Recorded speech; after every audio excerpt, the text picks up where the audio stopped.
Moyo wa Kanisa, mwongozo wa kujifunza Biblia. Tunakukaribisha kwenye robo ya pili mwaka 2024 na somo linalosema Le Grand Conflit. Pambano kuu. Karibuni kwenye somo la tatu, La lumière brille dans les ténèbres. Nuru inang'aa gizani. Verset à mémoriser, Jean 12:35. Jésus leur dit, la lumière est encore pour peu de temps au milieu de vous. Marchez pendant que vous avez la lumière, afin que les ténèbres ne vous surprennent point. Celui qui marche dans les ténèbres n'est saint où il va. Yohana 12 shairi la 35. Basi Yesu akawaambia, nuru ingaliko pamoja nanyi muda kidogo. Enendeni maadamu mnayo nuru hiyo, giza lisije likawaweza. Maana aendaye gizani hajui aendako. Swali, comment, changamoto tunaweza kufanyaje? Swali, comment, changamoto yote usikose kutuandikia kwenye namba yetu ya WhatsApp ama hapa kwenye comment. Usikose kusubscribe, kulike na kushare kwa watu wengine. Karibuni. Ndugu mpendwa, tunafurahi kukaribisha katika jina la Yesu Kristo kwenye mwongozo wa kujifunza Biblia. Karibuni kwenye somo la tatu linalosema La lumière brille dans les ténèbres. Nuru inang'aa gizani. Nuru inang'aa gizani. Tunaendelea kuwa katika pambano kuu kati ya Yesu na Shetani, uzuri na ubaya. Lakini kwa juma hili tutaangalia jinsi gani nuru inaweza kung'aa katika giza.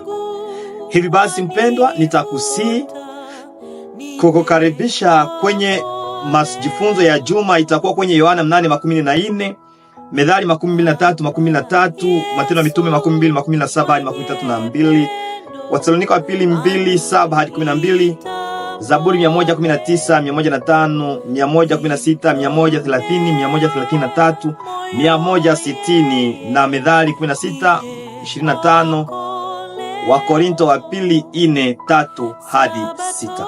Kabla tuingie kwenye utangulizi wa somo la juma hii ya tatu, tumkaribishe Roho Mtakatifu.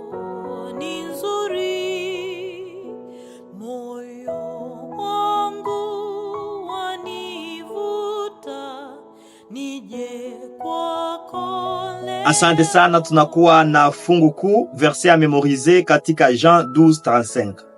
Inayosema, Jésus leur dit, la lumière est encore pour peu de temps au milieu de vous. Marchez pendant que vous avez la lumière, afin que les ténèbres ne vous surprennent point. Celui qui marche dans les ténèbres ne sait où il va. Ni Yesu Kristo ndiye akawaambia, anasema nuru bado ingaliki pamoja nanyi kwa muda mdogo tu. Anasema muenende katika nuru ili giza isije ikawashtua. Kwa sababu anayetembea katika giza hajui ni wapi anapokwenda. Giza hapa inalinganishwa na mafundisho yote ya uongo, ama tuseme inalinganishwa na ngambo ya Shetani, na nuru inalinganisha na ukweli ya Yesu Kristo. Hivi tunaalikwa kuishi katika nuru, kuenenda katika nuru. Katika kile kitabu kia mwisho kia Biblia ambacho ni Ufunuo ya Yohana, Shetani analinganishwa, ama Ibilisi analinganishwa hapa kama joka na kama nyoka.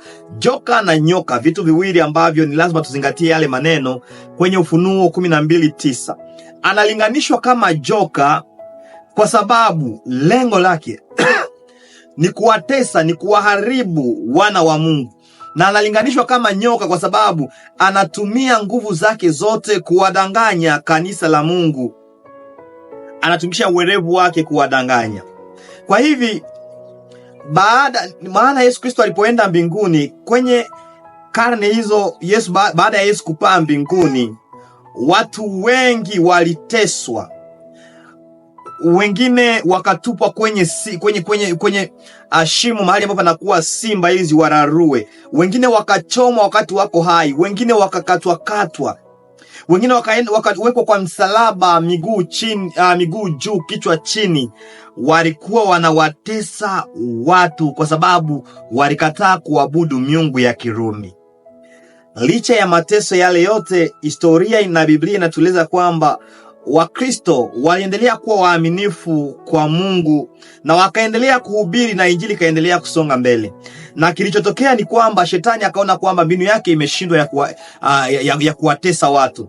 Akabadilisha njia, akasema ni lazima nianze badilisha, badala ya kuwaua nilete mafundisho ya uongo. Na ndiposa wale waliokuwa wakitesa kanisa wakajiunga na kanisa. Sio kwamba walihubiriwa na wakaokoka na wakatubu ili kwamba wajiunge kwa kanisa la Kikristo, lakini ilikuwa ni mbinu ya shetani. Walipobatizwa, walipojiunga na kanisa la Kristo, mafundisho ya uongo yakaanza kuja siku baada ya siku. Katika vipindi vyote vya maisha, Yesu huwa anaendelea kuwa pamoja na wana wake, kwa sababu yeye ni njia, kweli na uzima. Na kupitia nguvu za Roho wake Mtakatifu, watu wanaweza kustahimili hata majaribu yawe magumu namna gani. Katika somo la juma hii na kualika ili kwamba sote tubarikiwe kwa somo linalosema nuru inang'aa gizani. Siku ya Jumapili itakuwa maridhiano, mkakati wa kierevu wa shetani. Siku ya Lendi itakuwa mbwa mwitu mkali. Siku ya Mardi itakuwa kulindwa na neno. Merkredi hoja za kibinadamu kando ya maandiko. Jeudi vita kwa ajili ya akili. Na tutajifunza zaidi. Mungu akubariki. Je, ni kusudi lako kuamua kuanza kutembea katika nuru na kuepuka giza? Je, unakusudia kujiunga pamoja nasi kwenye majifunzo ya juma hii? Ikiwa ni kusudi lako, tuombe. Mtakatifu Yesu, asante kwa nuru ambayo unatolea. Fungua macho yetu tuishi katika nuru na tuepukane na giza yoyote. Tusikubaliane kwenye kompromi na shetani, lakini tuendelee kuwa waaminifu kwako na kukataa mafundisho ya uongo katika mbinu zake zote shetani. Katika jina la Yesu Kristo, amina. Ndugu, usikose kusubscribe, kulike na kushare kwa watu wengine. Karibuni.